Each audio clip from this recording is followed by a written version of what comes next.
প্রথমেই বলে দিতেছি এই ভিডিওটা কোনো রোস্টিং হবে না, বাট এটা হবে একটা শিক্ষণীয় কথা। সো আগে ইন্ট্রোটা দিয়ে নিই। আসসালামু আলাইকুম, চলে আসছি আবার। এত কষ্ট দিতে নীল এখন হয়ে গেছে আবার। মানুষ করতে মামা ল্যাংটা বাবা দরবারে 24 ঘন্টা। Welcome back. সো কোনো কথাবার্তা নেই। সো আজকের ভিডিওটা আমি কোনো ইন্টারেস্ট ছিল না, বাট একটা জিনিস নিয়ে আমার অনেক ভাবাইলো, এই কারণে ভাবলাম একটা ভিডিও বানাই। তো স্ক্রিনে যে নারীটাকে দেখতে পাচ্ছ সে আসলে একজন নারী।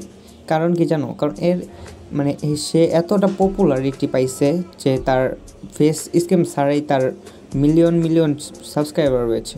কোনো মানে তাদের ভিডিওর ভিতরে কোনো না ক্রিঞ্জ আছে, না কোনো ভালো একটা দিক রয়েছে, মানে অনেক ভালো একটা দিক যা সবার ভিডিওতে পাওয়াই যায় না। যেমন মনে করো যে এখন বর্তমানে কাপল ব্লগারদের তো কথা বলাই যায় না, এদের কিছু বলে আবার কিছু কিছু বাইন চোদ্দের আবার পিছন জ্বলা যায়। কিছু নারীবাদী আইসা তো বলবে ভাই তুই নারীদের নিয়ে খালি খারাপ মন্তব্য করস, খালি দেশ তোর হ্যান ত্যান, মানে অপুর মতো আর কি। বাট দেখো, নারী যদি হয় সঠিক তাহলে এরকম মানে এরা হচ্ছে আসলে ট্যালেন্টেড, এদের মতো ট্যালেন্টেড আর কোনো নারী হয় না। কারণ এদের সাবস্ক্রাইবার দেখো 20 মিলিয়ন প্লাস সাবস্ক্রাইবারও রয়েছে। আর এদের চারটা যে বোন, চারজনে একজন এক একটা মাস্টারপিস, মানে তাদের এক একটা কর্মকাণ্ড দেখলে তোমরা বুঝতেই পারবে না। যেমন দেখো, আবার তোমাদেরকে বলি শামীমা শ্রাবণীকে তো অবশ্যই অনেকবার চিনো, কারণ চিনারই কথা, কারণ বাংলাদেশের একজন কন্টেন্ট ক্রিয়েটর, তোমাদের চিনার কথা। কিন্তু তার ফেস ছাড়া তার গেইন করা কত ভিউজ, মানে তাদের এক একটা ভিডিওতে মিলিয়ন ভিউজ হিট করে। তো তোমরা বলতে পারো যে নারীরা কত আগে গেছে, কিন্তু তাদের মেধার কারণে তারা ক্রিঞ্জ নেই, কোনো খারাপ কোনো ভিডিও নেই, নাচানাচি নেই, ছাপড়িবানা নেই, কিন্তু ভিউজের দিক দিয়ে আলহামদুলিল্লাহ বলেই।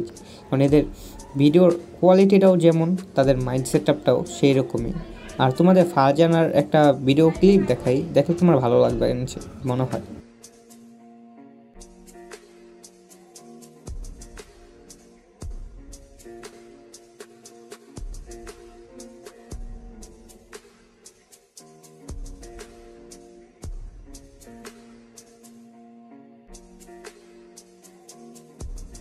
দেখে মনে হতে পারে এটা কী ভিডিও দেখাইলা রিফাত, আসলে এটাই হচ্ছে মেন পয়েন্ট। আর এদের ছাড়া তোমার শামীমা শ্রাবণের ভিডিওতে যদি কপিরাইট চলে আসে তা ইউজ করে নিই। আর এদের ভিডিওর কোয়ালিটি ফুল দেখছো, মানে এদের তুমি চাইবা যাওয়ার পরে ফারজানা একাডেমি লিখে সার্চ দেওয়ার পর প্রত্যেকটা ভিডিও দেখবা, শর্ট ভিডিওগুলো। যদি তোমার ভালো না লাগে তাহলে কিছু বলার নেই, কারণ তুমি ম্যাচিওরই নয়, তোমরা ভালো কিছু দেখতেই জানো না। আর হচ্ছে বাংলাদেশে আসলেই গর্ব করার মতো, কারণ এদের জন্য অনেক মিলিয়ন মিলিয়ন ডলার আসে বাংলাদেশ, তাও আবার সৌদি আরব, মানে বিদেশি সাইড থেকে, যেমন সৌদি আরব, কাতার, আরও বিভিন্ন দেশ থেকে এগুলোর টাকা আসে, মানে ডলার আসে।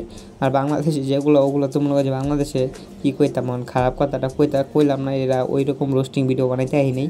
সো আজকের জন্য এই পর্যন্তই, কিছু বলার নেই। কিন্তু এরা হচ্ছে প্রকৃত নারী, বুঝছো, একদম বলার মতো নয়, এরা আসলেই একজন প্রকৃত নারী। তাদের ফেস ছাড়াই মিলিয়ন মিলিয়ন ভিউজ, আর ওরা মানে কী কইতাম, দুধ দেখায়ও পারে না ভাইরাল হইতে।